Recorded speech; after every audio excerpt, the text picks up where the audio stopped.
This was a high-stakes moment when dozens of law enforcement vehicles descended on a remote property to apprehend Blane and Susan Barksdale. The married couple was on the run. They escaped custody while being transported by van across the United States to face murder charges. They tricked the guards, then overpowered them and got away. The U.S. Marshal's video captures the arrest on a night vision camera.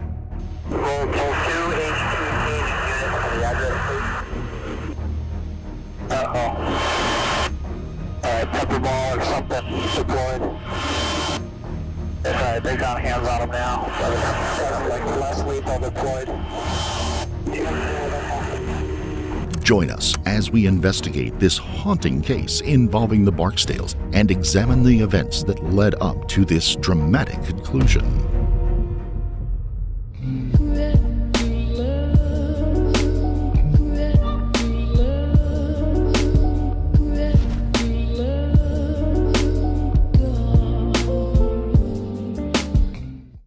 Before we begin, we would like to extend our deepest sympathies to the loved ones and friends of the victim in this case, Frank Bly. The victim in this tragic story is Frank Bly, a 72-year-old retired Air Force veteran who served 2 tours in Vietnam as a helicopter mechanic. Frank Bly and Susan Barksdale had been great friends for decades, but that friendship ultimately cost Frank his life. Frank, Susan, and Blane all lived in Tucson, Arizona. For many years, Frank spoke fondly about Susan to his family members and recounted the good times they had together, birthdays and holidays and other special events. But when Sue struck up a romantic relationship with Blane Barksdale, Frank started to notice unsettling changes in his friend. According to his brother Skip, Frank felt like something was off and he grew uneasy with the new dynamic. Described by friends and family as kind and generous, Frank was a lifelong bachelor with no known children. He was the oldest of 3 siblings and maintained a close relationship with all of them. Every Sunday, Frank spoke by phone with his brother in Connecticut and his sister in Maine. On April 7, 2019, he chatted with his sister as usual. But by the time his brother called, there was no answer. That Sunday, Frank was spotted at a local cow-pony bar, and it was the last time anyone, other than his killers, would see Frank alive. As time ticked by, Skip became increasingly worried about the whereabouts of his brother. He called Frank every day, but to no avail. 9 days later, on April the 16th, he reached out to Frank's friend and emergency contact, Susan Barksdale. But a man answered the phone and told Skip that he had a wrong number before hanging up abruptly. This strange call heightened Skip's suspicions even further. That day, he reported Frank missing to the Tucson Police Department. He asked them to visit his brother's house and conduct a wellness check, but the information they provided was a huge shock. At around 4 a.m. that morning, the fire department had raced to Frank's residence, only to find the house being consumed by a roaring fire and an ensuing explosion. On the day of the fire, Frank's body was not found in the house, and one of his vehicles was missing from the garage. Initially, this could have been considered a good sign. Perhaps Frank was somewhere safe and alive. But when Frank's Lincoln Continental was discovered abandoned on a road a few miles away, the evidence that police found inside led them to suspect foul play. It is believed that Frank's body was taken from the house in the trunk of the Lincoln. Frank had a collection of approximately 100 guns and a large amount of cash and other valuables. Law enforcement speculated this was likely the primary motive behind the crime. 5 days after the fire, police interviewed Blake Barksdale's 31-year-old nephew. They arrested Brent Mallard on suspicion of arson, second-degree burglary, and a felony criminal charge for his suspected involvement in the crime. Showing remarkable compassion, Frank's brother would later say he felt sorry for the guy, that Brent got taken for a ride. He added that Brent's uncle had screwed him royally.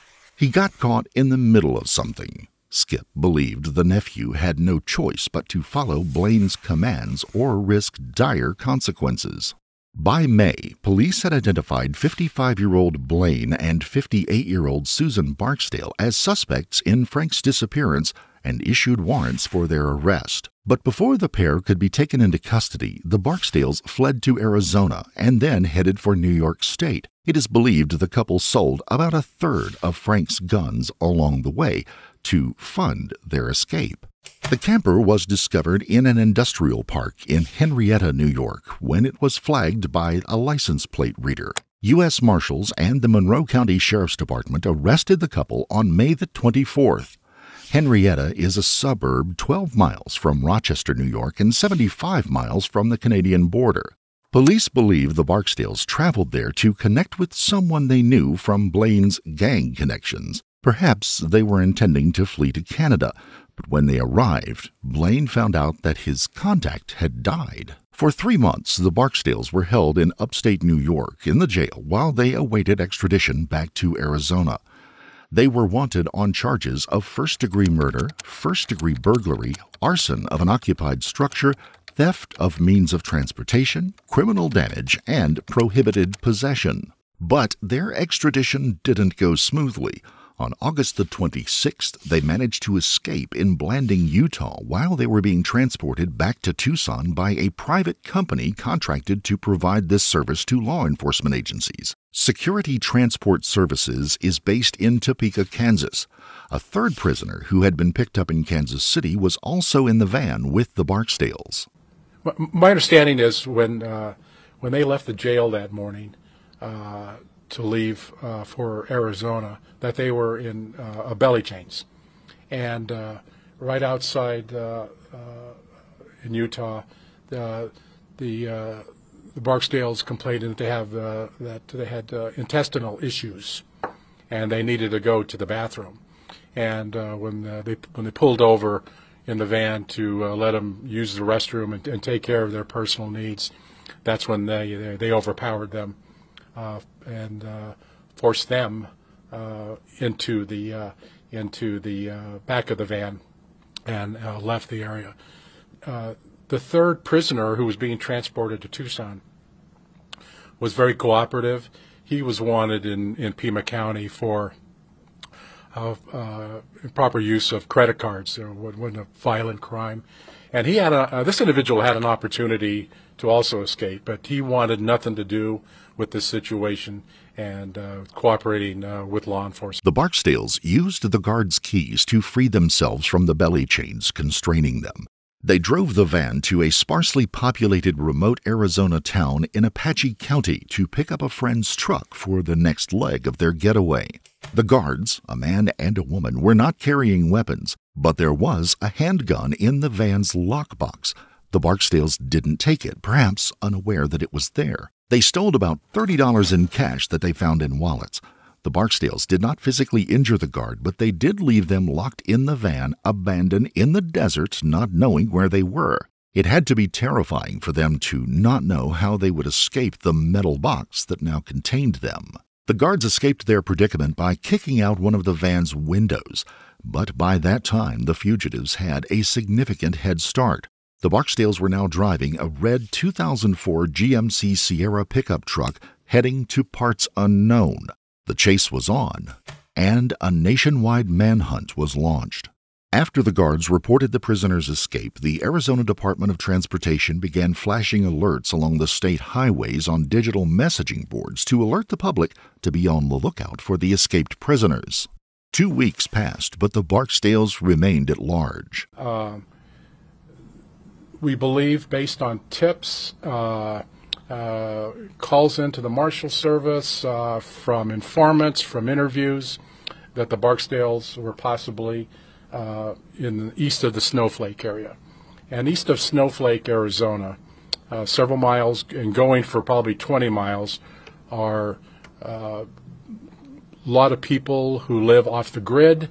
Some are anti-government people, some are good people. They just want to stay away and lead their lives. We have a lot of drug dealers in the area who are involved in methamphetamine use and sales, and it is a very difficult area to do surveillance and for people to come forward. We spent almost 2 weeks, over 40 deputies, and also working with our partners, with Apache County, Navajo County, DPS, FBI, and Tucson PD, working this case around the clock since their escape on the 26th. And as I mentioned, we have not had any solid leads where they might be. The desert region of Apache and Navajo counties that law enforcement believed was harboring the Barksdales is the backcountry of northeastern Arizona, a maze of dead-end roads featuring cattle and horse ranches interspersed with undeveloped land. The area also has family cabins, trailers, drug dens, and survivalist compounds. And in that vast rural expanse, the borrowed red pickup truck the Barksdales were driving had vanished without a trace. Cell phones and law enforcement radios didn't work reliably out there, which complicated the operation to recover the runaways. Law enforcement searched by land and air for any signs of the couple, who were considered to be armed and dangerous. Authorities were concerned that they had made their way back to some weapons they may have stashed, the ones they had stolen from Frank Bly. They warned the public not to approach the Barksdales if they were spotted. Meanwhile, they conducted warrant sweeps and property searches and made arrests in their quest to track them down, according to U.S. Marshal David Gonzales when he spoke to the media. And I want to stress, we were concentrating very heavily in the Snowflake area, in the Navajo County area and into Apache County area because of the type of people that he associated with that lived in that area, people that he had gang affiliations with. And it was a pretty good gamble. It really was. But I must add that they could be anywhere in the U.S. So we were keeping our eyes open. We don't want to put blinders on to think that that's the only place they could have snuck off into New Mexico. We don't believe they're in Mexico, but. Running, as I mentioned, we have 40 or plus deputy marshals and FBI's assisting and Tucson PD tracking down hundreds and hundreds of leads and going back historically that you normally do on these type of investigations and other investigative efforts that we do on high-profile cases like this. By September the 9th, the marshal's patience was running thin. They intensified their efforts. Blane was placed on their 15 most wanted list, and the reward for information leading to his capture went to $25,000. Another $10,000 was offered for Susan. In light of the Barksdales' escape, reporters asked Gonzales why they weren't flown back instead and why a private security company was transporting them instead of law enforcement officers. It happens a lot in the United States with sheriff's departments. With budgets shrinking, they have fugitives around the country that need to be extradited back home, and instead of using sworn police officers, a lot of agencies will use private security companies to pick up prisoners and bring them back. Just 2 days after Blane Barksdale made the U.S. Marshal's most wanted list, the agency caught a break.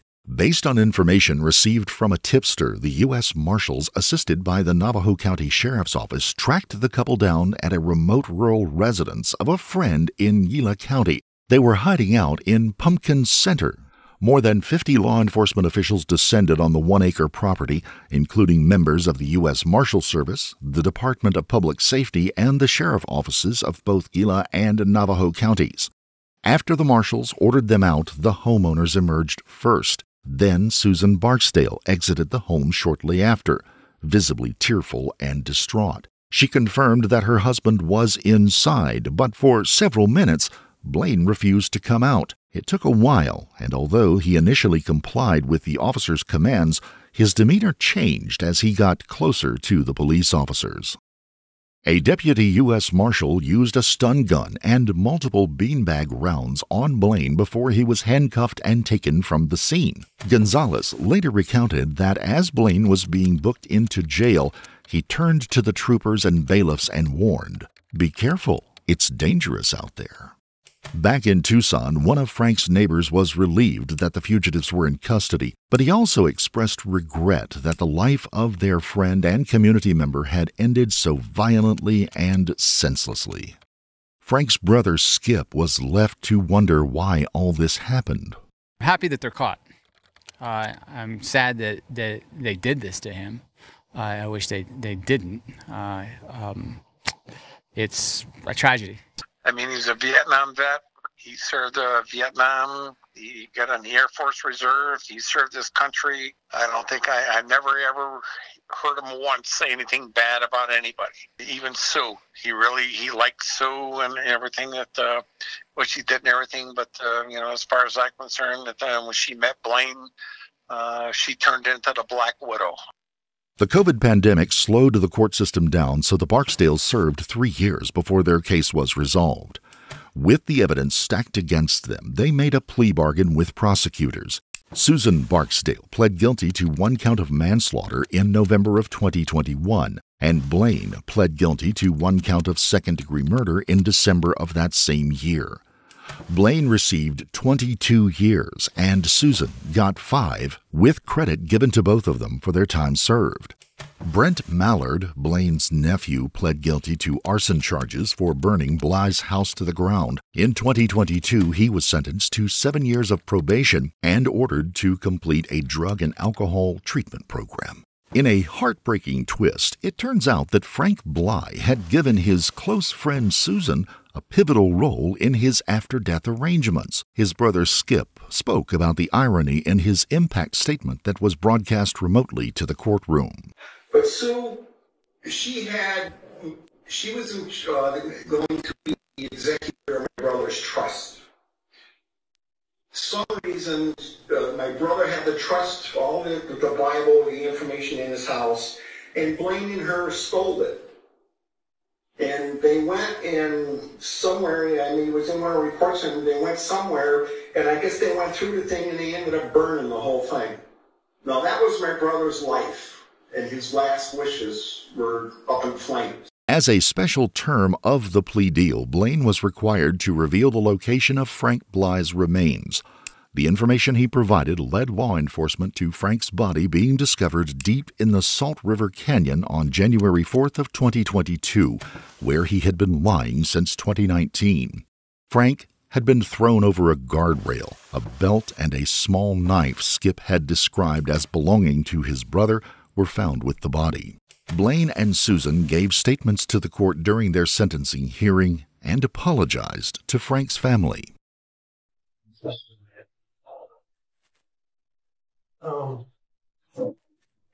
First, I'd like to address Mr. Bly, and honestly tell you, you're right, sir, and I am sorry. I am not going to sit here and try to make any excuses for my actions. I don't know what happened. I honestly don't. It was a joke thing. You know what? I'm not going to make excuses. What I done was wrong. I am very, very sorry. I'm very sorry for you and your family.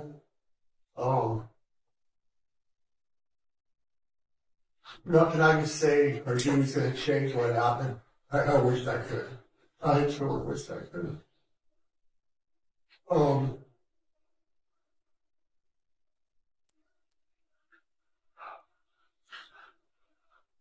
I would also like to say I'm sorry to my family, my wife, her family. I don't know Mr. Black even Sue or not. She was very good friends with her brother, and she's not responsible for this. This was my actions alone. She's a victim. She was just simply scared to turn me in because the drugs have turned me into somebody that I'm not. I'm very ashamed of that. I pray every day that God will give you the strength and that to move on, start healing. Again, everybody, I'm sorry. I really am sorry.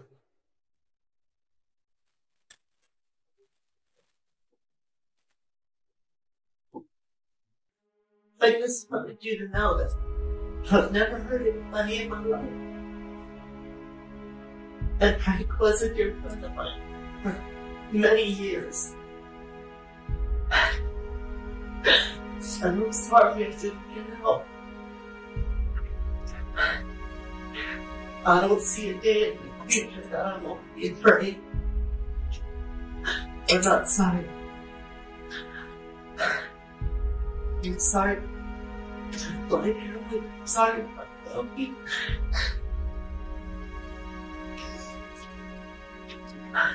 So just very sorry. Need to do like that. Thank you very much. Thanks. After the hearing, Susan sent a note from prison to her daughter Jada to explain her side of how this tragedy unfolded. Frank stood up for me. He saw the bruises on my face and arms and told Blane to keep his hands off me. They had words. There was never a time that Frank disrespected me. Always a gentleman, never anything more than just good friends. I think that's what started the whole thing. Both were mad, and Blane was on drugs, and, well, you know. I want you to know how proud I am of you for telling the story for me. I don't think I could say this to anyone. I truly didn't have a choice. I was so scared to say anything to anyone for fear he would hurt you or anyone I love. Just a few thoughts. Love, Mom. But Skip Bly was not convinced of Susan's sincerity, and he spoke out about these doubts during her sentencing hearing. He just wrote friend. He trusted her with everything. And she took everything away from him, the way I look at it. She's the one that gave Blane all the tools that he needed to rob him, and steal him blind, and do whatever they did. And